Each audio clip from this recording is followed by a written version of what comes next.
Hey guys, what is up, and I welcome each and every one of you to a new League of Legends video. So it's been definitely quite some time since I've updated my top 5 assassins for the mid lane list, and I have been getting a lot of requests to finally update this list so you guys have an idea of what assassins you should be playing. So as usual guys, don't forget that this list is a mix of my personal opinion and also through looking at statistics and looking at just the win ratio of these champions throughout different regions such as NA, Korea, and EU. So with all of that stuff finally being said, I think we should finally jump into the number 5 spot, and starting things off for us is going to be LeBlanc. So she is definitely not an unfamiliar face whenever it comes to top 5 assassins list, because when you hear the word assassin, well, this champion should be one of the first that pops into your mind. However, the thing is now she's all the way down in the number 5 spot, and I was actually considering not even putting her in this list. Now this spot was going to be taken by someone like maybe Diana, but again, taking a bit of my own personal preference into this list, I decided to put LeBlanc. So one of the good things about LeBlanc is that she is getting a slight buff on the PBE, and of course coming to the live service very soon where her E ability will work better. But other than that, I mean, LeBlanc is still LeBlanc, being known for just an absolute ridiculously strong lane bully, having insane mobility with her W, and of course using your ultimate's W as well. But this list, you're gonna notice, is very largely based off of Thunderlords, and whichever champions I personally believe can make use of Thunderlords better, especially in the laning phase, have higher priority in my mind. And LeBlanc is definitely no exception to that, fairly easily able to proc Thunderlords within the lane, already adding to her high burst damage. You can also go for 45% CDR now if you so choose to do so. Now I don't necessarily recommend doing it, but if you do, I mean, you'll have your W and your ultimate up that much faster and be that much more annoying. Whenever you're using your full combo to kill a target or just simply harass in the lane, so maybe using the W just to get in range or to actually hit them with it, following it up with a Q, the ultimate, and then the E ability, and then waiting for the E to root them, chances are you'll have your Q up once again and you can throw it too, and you'll just be doing an insane amount of damage. Very known for LeBlanc to do that, on top of adding Thunderlords with everything else. Now the reasons LeBlanc is all the way down in the number 5 spot, to the point where I almost thought of not including her in this list entirely, is because, well, when I was looking up the statistics for LeBlanc in NA, EU, and Korea, well, the win ratio was only around 46 or 47%. Now that's not very high, but I feel like the reason for that is because a lot of people may not know how to carry with this champion. Now this is definitely a flaw with LeBlanc, because even though she is a ridiculously strong laner if you play correctly, well, I mean, carrying the game at the end of the day is still somewhat challenging, because CSing on her isn't necessarily the easiest, essentially putting you into the position where you have to use your W and your ultimate in order to clear a wave. And in a team fight, even though you can more or less spam her abilities here and there, you do have to use them in proper succession, or you're not going to do the damage that you're required to do as an assassin, and you will just not be doing your job. But other than that, I'm personally still a big fan of LeBlanc, and I like to play her quite a bit, so this is an example of my personal opinion over statistics. And since this is a new thing I'm doing in these top 5 list, here are the items, the runes, and the masteries that you can run on LeBlanc. Again, keep in mind, you can change this up how you see fit, but this is a general guideline.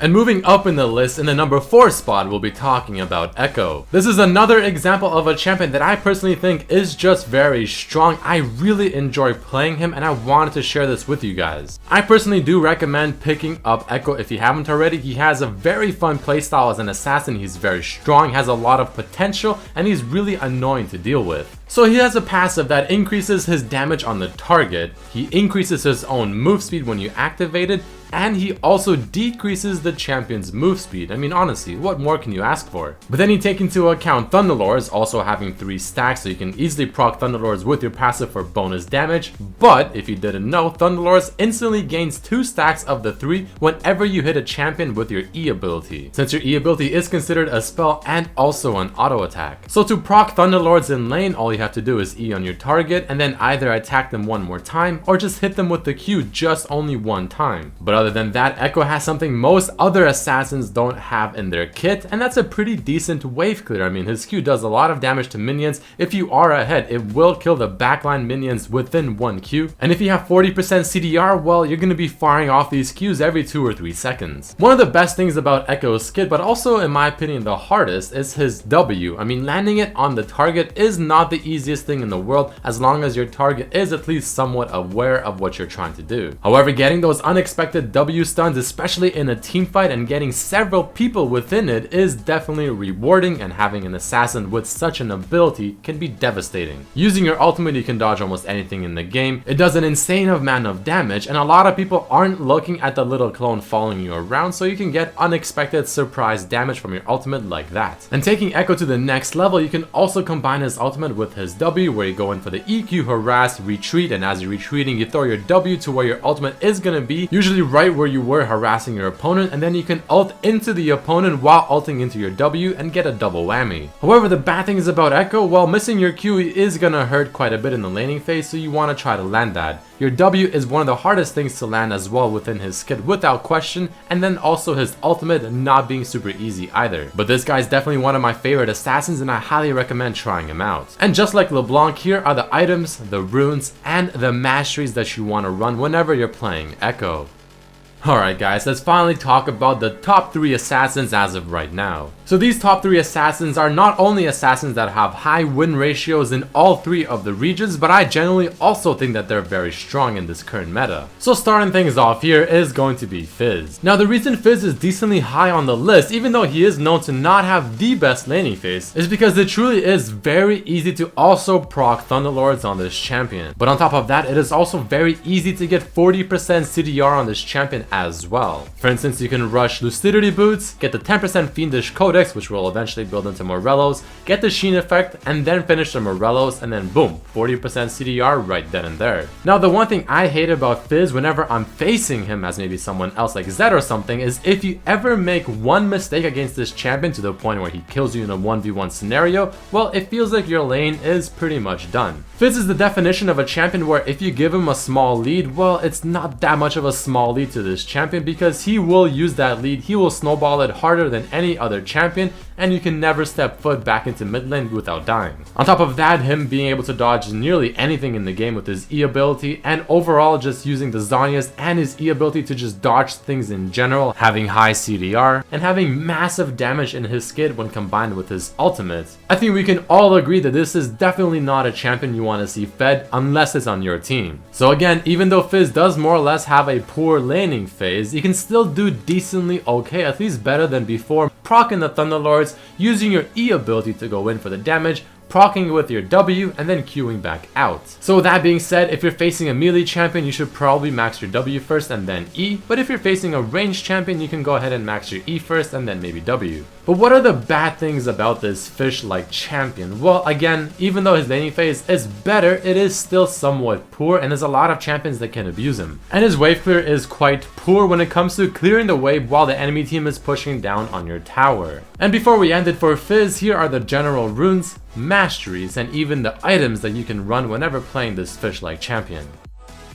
Alright, so we finally made it to the number 2 spot, and this one is going to be featuring Talon. Now I feel like a lot of people will be happy about this. In my videos, I always see comments about Talon, whether it's people asking me to play him or just bringing him up in general. Well, based on the win ratios throughout each region and after actually trying him out myself once again in the preseason, I have to say he does feel quite strong. Now I still don't think he's better than the number 1 spot, which by now you probably already know what that is, but he's definitely still without question a threatening champion. Whenever I think of Talon, I always for some reason think of AD Fizz. Now obviously you have regular Fizz, but then Talon to me is like if Fizz was transformed into an AD assassin, well, this is how he would look like. They both have more or less the same issues in the laning phase. You know, they do have some potential range-ish kind of harass, but I mean it's nothing too crazy, and they have to wait till a certain power spike, usually at level 6. But the reason Talon is above Fizz is not only because I feel like the AD items like Youmu's are just fantastic, but number 2, Talon does have a harass ability in the lane being his W, and he also has a blink type ability, his E. So unlike someone maybe even like Diana, he can actually go to his target pre-level 6 and try to proc Thunderlords and deal a decent amount of damage, while someone like Diana again has to wait till 6 before even touching the target. So since Youmu's is so good, but also Mercurial Scimitar is very strong now as well, offering lifesteal and overall just great stats, this is also a fantastic buy on Talon. It really just all comes together works well makes Talon essentially what he is, but slightly better. So I have to finally agree, Talon is definitely strong, and I am definitely going to start picking him up more often. Now, what are the bad things about this AD assassin? Well, his laning phase, again, like I said earlier, can still be better. I mean, it's not absolutely horrible, but it is still somewhat relatively poor, and there's definitely some matchups where he will just get destroyed. But very similar to Fizz, if you give him that lead and you give him that extra kill or that free kill or whatever it may be, well, he is going to snowball quite heavily off of it as well. And the final thing is the fact that he is relatively countered by pink wards against a smart team, and you can see him coming in with his ultimate, so it does become relatively easier to stop his all-in. And just like the other champions, here are the runes, masteries, and items that you can run whenever playing Talon. And finally, the number one spot is going to be given to Zed. Now, I'm trying my best not to make this a biased opinion. I mean, I truly just feel like Zed is very strong. Whenever I personally played Zed, I mean, I've been doing really well with him lately. And whenever I would face a Zed that for the most part seemed like they know what they're doing, well, it was actually quite difficult. So I genuinely think that Zed is the number one assassin at the moment. And I'm sure after you guys watched my best Zed builds video, well, you probably got a similar impression as well. So why exactly am I considering Zed to be the best assassin? Well, once again, it comes down to Thunderlords. Of all the assassins, Zed definitely has to have the best way to proc it because he can do it at a very safe distance while also dealing quite a bit of damage. As you saw in the Cassiopeia right there, Q with Thunderlords, half HP gone without any issues. And similar reasons to Talon, I mean, you have great items to build now. You have Maul Malmortius, you have Yomus, you have even Blade of the Rune King if you really want it. You have Hydra, you have the Mercurial Scimitar, you have Black Cleaver. I mean, you have so many great options and it all works well together. A lot of these items also now offer CDR, so getting 30% CDR on Zed, so maybe Black Cleaver and a Yomus, is fairly easy. But Zed as a champion is known to be very mobile, being able to dodge abilities as well with his ultimate, having abilities to make plays such as the one you just saw. And very recently he also ended up getting buffed to where they increased the range on his W and the ultimate damage at rank 1 and rank 2. So when you combine everything together and even take into the fact that they buff precision for armor penetration, well, you have some deadly AD assassins. Now the bad thing is about Zed right now is, well, they quote unquote bug fixed his WQ very recently as well. Now I mean, it made him feel much more sluggish whenever using the harass combo in the lane, but I guess we can live with it. He's definitely very difficult to play the higher elo you start playing him in, and his ultimate, again, as usual, is still easily countered, whether it's QSS, Zhonya's, or several abilities. But at the end of the day, in my opinion, Zed has to be the best assassin as of right now. And just like the other champs, here are the runes, the masteries, and the items, even though you should already know this if you watched my video yesterday. So that is about it for this video. If you're wondering why Yasuo or someone like Diana weren't on this list, well, Diana, I just don't think she's that good in the lane, and I want people that can proc Thunderlords, and Yasuo, very low win ratio across all regions, and he really is just not that amazing at the moment either. If you really know what you're doing with him, yeah, it can work, but you really gotta know what you're doing. But other than that, guys, that is it for this top 5 assassins list. A lot of people have been asking for this updated version, so here you go. Make sure to hit the like button if you did enjoy it, subscribe if you haven't, check out the other videos as well, and I'll see you for the next one. Peace.